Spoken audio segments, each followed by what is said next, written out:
Next worksheet है 10th pair of linear equation in 2 variable, worksheet 1।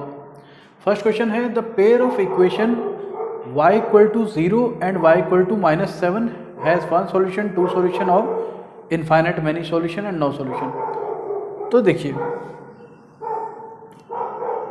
ये मान लीजिए x एक्सिस है, ये y एक्सिस है,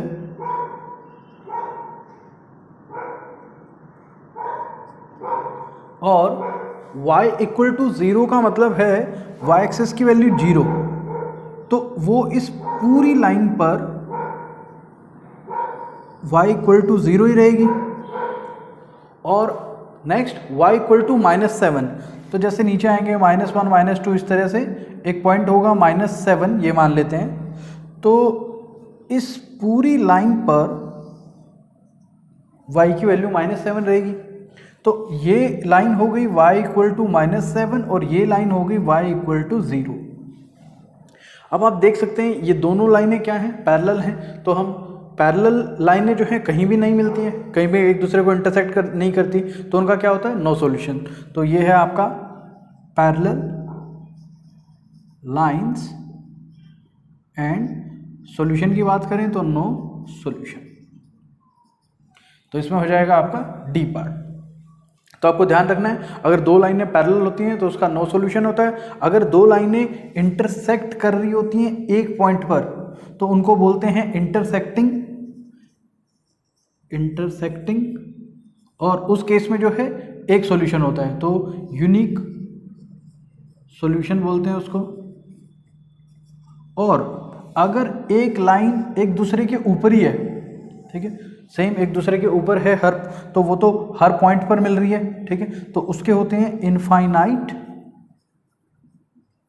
मैनी सॉल्यूशन। और इन लाइन को बोलते हैं coincident line, coincident line.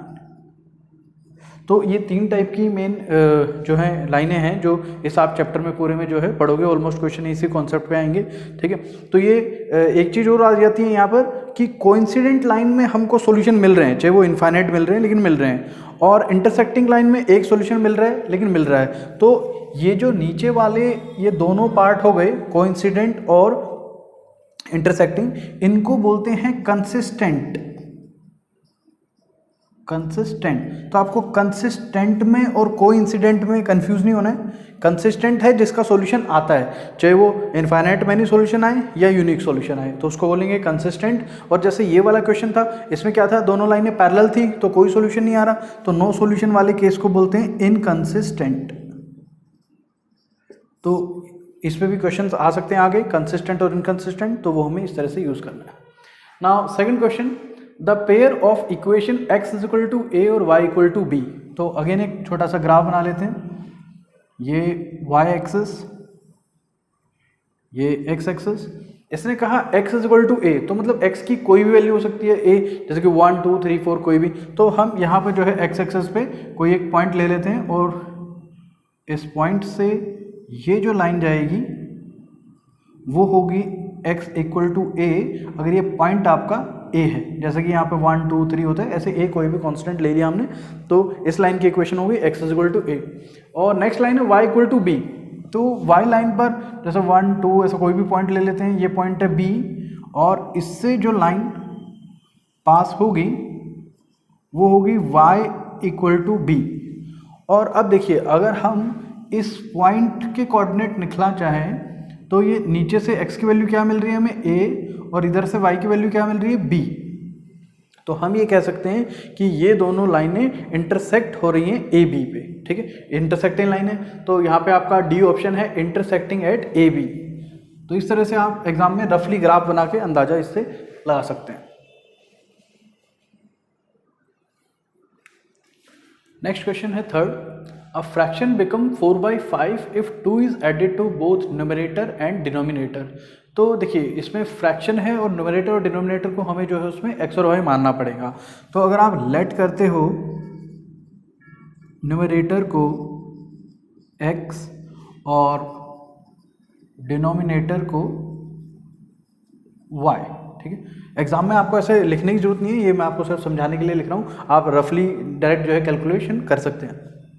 Numerator x denominator y, तो जो आपकी फ्रैक्शन है वो क्या होगी x बाय y। तो इन्होंने कहा कि फ्रैक्शन बिकम 4/5, जो ये फ्रैक्शन है x बाय y वो आपकी 4/5 हो जाती है if 2 is added to both numerator and denominator. अगर न्यूमरेटर और डिनोमिनेटर जो आपका x और y है उन दोनों में हम 2 ऐड कर देते हैं, तो x प्लस 2 और ये जो है अपॉन का साइन पूरे पे रहेगा y प्लस 2, ठीक है, दोनों में 2 ऐड कर दिया तो ये 4/5 हो गया। अब इसको जो है क्रॉस मल्टीप्लाई करके इक्वेशन बनवाते हैं, और इन्होंने जो है यही कहा है कि algebraic representation of the situation is, सिर्फ हमें इक्वेशन बना के देनी है। अलजेब्रिक रिप्रेजेंटेशन इक्वेशंस को बोलते हैं, ठीक है। ग्राफिकल रिप्रेजेंटेशन जो ग्राफ में लाइन बनाई होती है उसको बोलते हैं, ठीक है। तो क्रॉस मल्टीप्लाई करते हैं, 5 इससे मल्टीप्लाई होगा 5x प्लस 5 2 जा, ये हम इधर ला रहे हैं 5 2 जा 10 इक्वल टू, ये इधर मल्टीप्लाई करा रहे हैं तो 4y प्लस 4 2 जा 8। अब देखो हमारी जो इक्वेशंस हमें दे रखी है उनमें सब में इक्वल टू 0 है, तो सारी इन्फॉर्मेशन को इधर ले आते हैं तो इक्वल टू में 0 हो जाएगा। तो ये इधर आएगा 5x प्लस 10, ये 4y इधर आएगा माइनस 4y, 8 इधर आएगा माइनस 8 इक्वल टू 0। पहले 5x लिख लेते हैं, माइनस में 4y और 10 में से 8 गया तो प्लस में 2 इक्वल टू 0। तो आपका ये वाली इक्वेशन ए और बी पार्ट में दोनों में यही दी हुई है, 5x minus 4y plus 2 equal to 0। तो एक इक्वेशन तो आपकी आ गई। अब आपको जो है दूसरी इक्वेशन कौन सी है ये सेकंड इन्फॉर्मेशन से निकालनी पड़ेगी। If however 4 is subtracted from both numerator and denominator, दोनों न्यूमरेटर और डिनोमिनेटर से अगर हम 4 सब्ट्रैक्ट करते हैं, ठीक है, if 4 is subtracted from both then the fraction become 1/2, तो ये फ्रैक्शन हो जाएगी आपकी 1/2। यहाँ फिर से क्रॉस मल्टीप्लाई कराते हैं, इसको इधर और इसको इधर, तो हो जाएगा 2x माइनस 2 4 जा 8 इक्वल टू y माइनस 4। ये दोनों इधर ले आते हैं, ये हो जाएगा 2x माइनस 8 माइनस y और प्लस का 4 इक्वल टू 0। पहले 2x लिख लेते हैं, फिर माइनस y और माइनस 8 और प्लस 4 हो जाएगा माइनस 4 इक्वल टू 0। तो ये आपकी ये इक्वेशन है 2x minus y minus 4 equal to 0। तो ये बी ऑप्शन आपका सही है।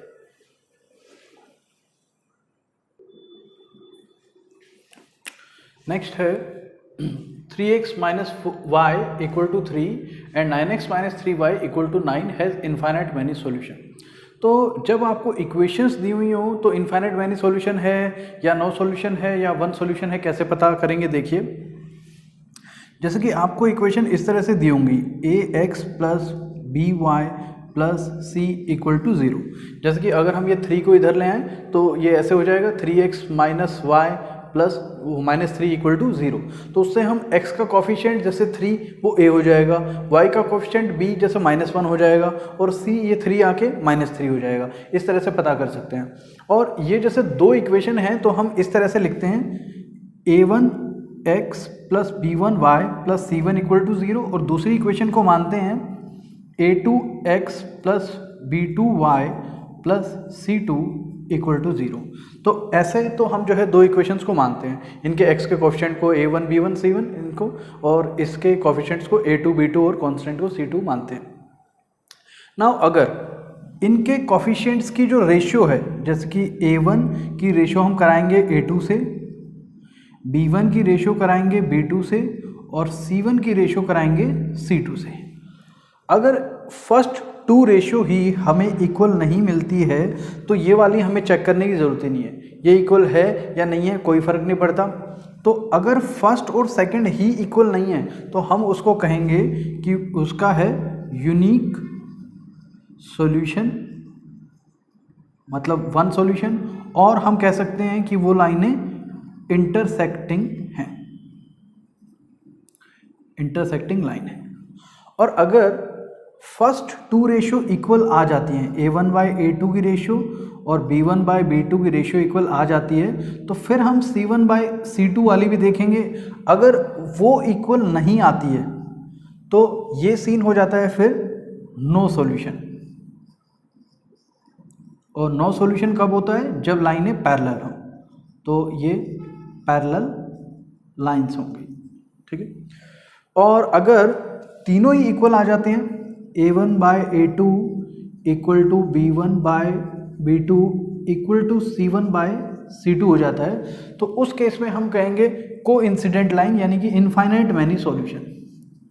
तो तब इनफाइनाइट मैनी सॉल्यूशन होगा, या उसको बोल सकते हैं कोइंसिडेंट लाइन। तो अब इस वाले केस में देखें, इक्वेशन को पहले तो ऐसे लिखते हैं, ये हो जाएगा आपका 3x माइनस वाई और 3 इधर आएगा -3 इक्वल टू 0, और यहाँ 9x minus 3y minus 9 equal to 0। x का कोफिशिएंट ये A1 है, यहाँ x का कोफिशिएंट A2 है, तो 3/9 ये हो गया A1 बाई A2। इसी तरह से यहाँ y का कोफिशिएंट -1 है, यहाँ y का कोफिशिएंट -3 है, तो -1 बाई -3, और यहाँ C1 है -3, C2 है -9। अब कट करके देखते हैं, 3 1 जा 3, 3 3 जा 9, माइनस से माइनस कटेगा, माइनस से माइनस, 3 1 जा 3, 3 3 जा 9। देखो तीनों इक्वल आ रहे हैं, तो अगर तीनों इक्वल होते हैं तो इनफाइनाइट मैनी सॉल्यूशन बनता है, वो इन्होंने कहा था हैज़ इनफाइनाइट मैनी सॉल्यूशन। तो ये वाला आपका स्टेटमेंट ट्रू है। और ये तो मतलब पूरा पैटर्न हो गया। अगर आपको जो है MCQ में जल्दी में करना है तो आप ऐसे देख सकते हो कि यहाँ देखो 3 का दुगना ये 9 है, -1 का दुगना, सॉरी 3 का 3 गुना 9 है, -1 का 3 गुना -3 है, और इक्वल टू के उधर ही 3, और ये भी इक्वल टू के इधर है, यहाँ भी 3 का 3 गुना जो है 9 है। तो सारी ये जो इक्वेशन है ये इसके 3 टाइम्स ही है। तो एक तरह से हम ऐसा कर सकते हैं ना, इस इक्वेशन को अगर मैं 3 से डिवाइड करा दूं, इस इक्वेशन को अगर हम डिवाइड बाई 3 करा दें तो ये हो जाएगी 3x minus y minus 3 equal to 0। अब ये देखो दोनों इक्वेशन सेम है। तो ग्राफिकली जब भी हमें एक लाइन का ग्राफ बनाना होता है तो हम उस इक्वेशन को थोड़ा छोटा करा के, सिंप्लीफाई करा के फिर भी ग्राफ बना सकते हैं। तो ये दोनों जो इक्वेशन हैं वो एक्चुअल में बिल्कुल सेम है, और बिल्कुल सेम है तो एक दूसरे के ऊपर ही दोनों की लाइनें जब ग्राफ में आप बनाओगे तो बनेंगी। तो एक दूसरे के ऊपर बन रही है तो कोइंसिडेंट लाइन होगी, इनफाइनाइट मैनी सॉल्यूशन हो गया, ठीक है।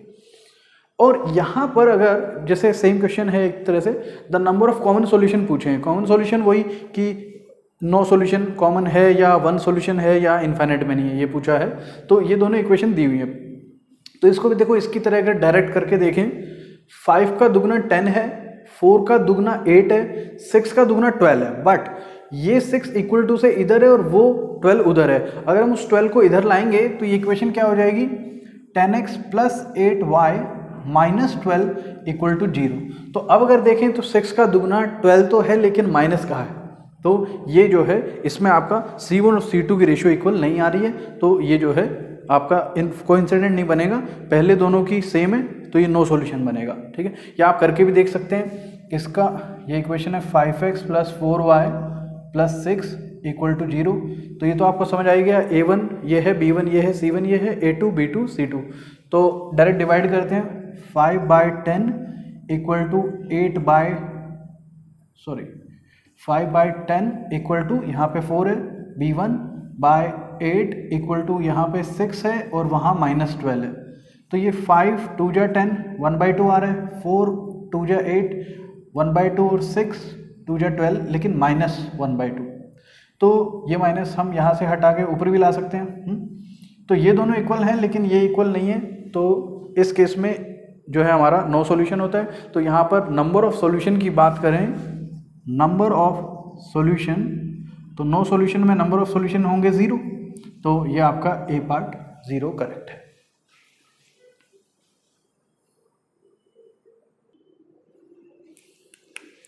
नेक्स्ट क्वेश्चन है, if a pair of linear equation is consistent.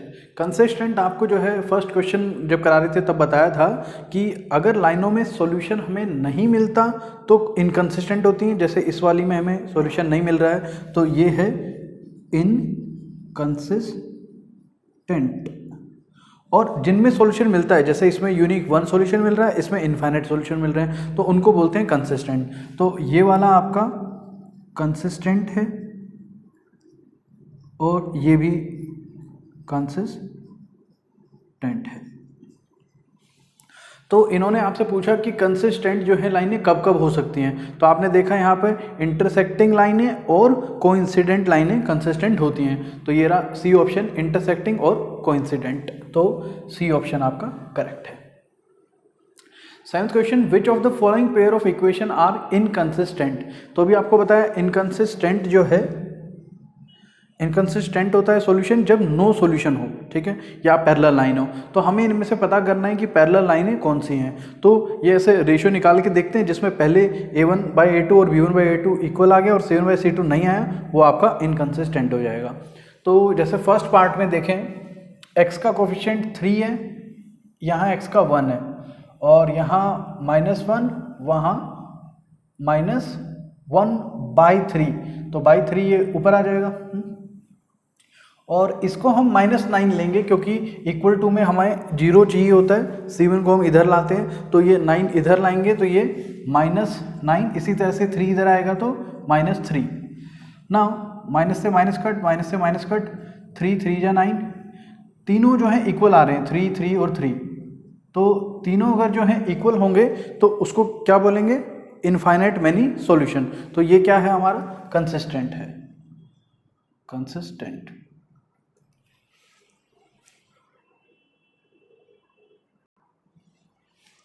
और सेकंड पार्ट में देखें तो इसमें 4 है, यहाँ -2, यहाँ 3 और उसमें भी 3। तो ये तो देखो यही इक्वल नहीं है, 3 से 3 कट गया, 2 जा 4 और ये 2 आ रहा है, यहाँ 1 आ रहा है, तो ये सॉरी -2 आ रहा है और यहाँ 1 आ रहा है, तो ये नॉट इक्वल है। तो पहले ही दोनों नॉट इक्वल हो तो थर्ड को चेक करने की जरूरत नहीं है, ये भी आपका कंसिस्टेंट ही है, ठीक है, ये भी कंसिस्टेंट।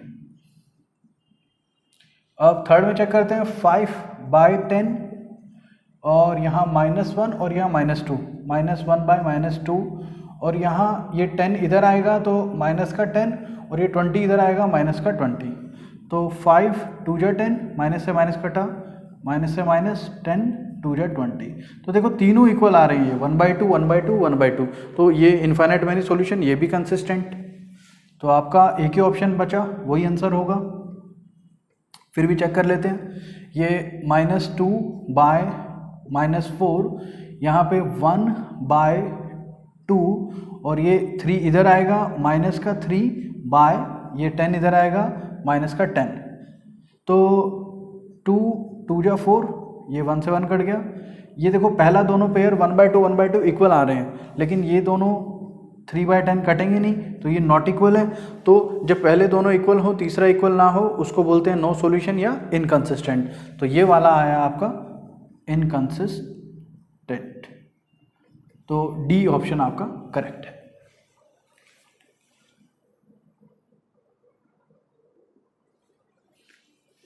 नेक्स्ट क्वेश्चन है, a pair of linear equation which has a unique solution x is equal to 2 and y equal to -3।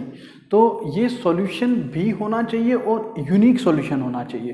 तो यूनिक सॉल्यूशन के लिए पहली कंडीशन क्या है, a1/a2 b1/b2 के इक्वल नहीं होना चाहिए, ठीक है। और ये अगर सॉल्यूशन है तो x और y की जगह पुट करने पे जो है लेफ्ट साइड राइट साइड के इक्वल आना चाहिए दोनों इक्वेशन में। तो दोनों चीज़ें चेक करते हैं। तो पहले अगर मान लो यूनिक सॉल्यूशन वाली ही ट्रिक देख लें कि कौन कौन सा में यूनिक सॉल्यूशन है। तो जैसे देखिए फर्स्ट वाले में अगर x का कोफिशिएंट 1 है, यहाँ x का कोफिशिएंट 2 है, तो 1/2 और यहाँ y का कोफिशिएंट 1 है और यहाँ y का कोफिशिएंट -3 है। तो ये इक्वल नहीं आ रहे हैं, तो ये कंसिस्टेंट यूनिक सॉल्यूशन है। अब इसमें देखें 2/4 इक्वल टू 5/10, तो 5 2 जा 10 2 जा 4, तो ये दोनों तो इक्वल आ रहे हैं। तो इक्वल आते हैं तो या तो नो सॉल्यूशन होता है, इनफाइनाइट मैनी सॉल्यूशन होता है, वो हमें C1/C2 करके पता चलेगा। लेकिन यहाँ इसने यूनिक सॉल्यूशन ही पूछा है, तो हमारा यूनिक सॉल्यूशन ये नहीं है, तो ये ऑप्शन तो गलत है। नाउ यहाँ 2/3 इक्वल टू ये y का कोफिशिएंट -1, ये 2 -1/2, तो ये देखिए ये भी इक्वल नहीं आ रहा है, तो ये भी ठीक हो सकता है। और यहाँ x का कोफिशिएंट 1 और 5 है और इधर -4/-1 है, तो ये भी इक्वल नहीं है, तो ये भी हो सकता है। तो on the basis of unique solution सिर्फ बी पार्ट हमारा कटा है, बाकी सारे यूनिक सॉल्यूशन हैं। तो अब हमें चेक करना है x इक्वल टू 2 और y-3 किस पर है। तो जैसे फर्स्ट इक्वेशन के फर्स्ट पार्ट में ट्राई करें, x की जगह 2 डालेंगे और y की जगह -3, तो ये इक्वल टू में 1 आना चाहिए, लेकिन 2 में से 3 जाता है तो -1 होता है। तो ये वाला आपका पार्ट गलत हो गया, क्योंकि अगर फर्स्ट पार्ट ही फॉलो नहीं कर रहा है तो सेकंड करे या ना करे उससे फ़र्क नहीं पड़ता। अब सेकंड वाला हमें ट्राई करने की ज़रूरत ही नहीं है, क्योंकि वो पहले ही क्रॉस हो चुका है, ठीक है। Next 2x minus y equal to 1, तो इसमें x की जगह यहाँ 2 पुट कराएंगे, तो 2 2 जा 4 माइनस y की जगह में -3 पुट कराना है, यहाँ -3 तो ये +3 हो जाएगा, इक्वल टू में 1, ये आ नहीं रहा, इक्वल टू 4 + 3 7 होता है, 1 नहीं होता, तो ये वाला ऑप्शन भी गलत है। तो यही आपका बचा, ट्राई करते हैं इसमें। x की जगह 2 पुट कराना है, x की जगह यहाँ 2 पुट कराएंगे, माइनस में y की जगह -3, तो -3 माइनस माइनस +3 4 जा 12 और -14 इक्वल टू 0। तो आप देख सकते हो 12 + 2 14 -14 0 आ रहा है। ये इक्वेशन तो वेरीफाई हो गई। अब इस वाली में चेक करते हैं, x की जगह 2 5 2 जा 10 और y की जगह -3, तो माइनस माइनस +3 -13 इक्वल टू 0। तो देखिए 10 + 3 13 -13, ये भी 0, ये इक्वेशन भी ठीक आ रही है। तो ये आपका डी ऑप्शन होगा, जो यूनिक सॉल्यूशन भी फॉलो कर रहा है और इन x और y की वैल्यू पुट करा रहे हैं तो भी करेक्ट आ रहा है।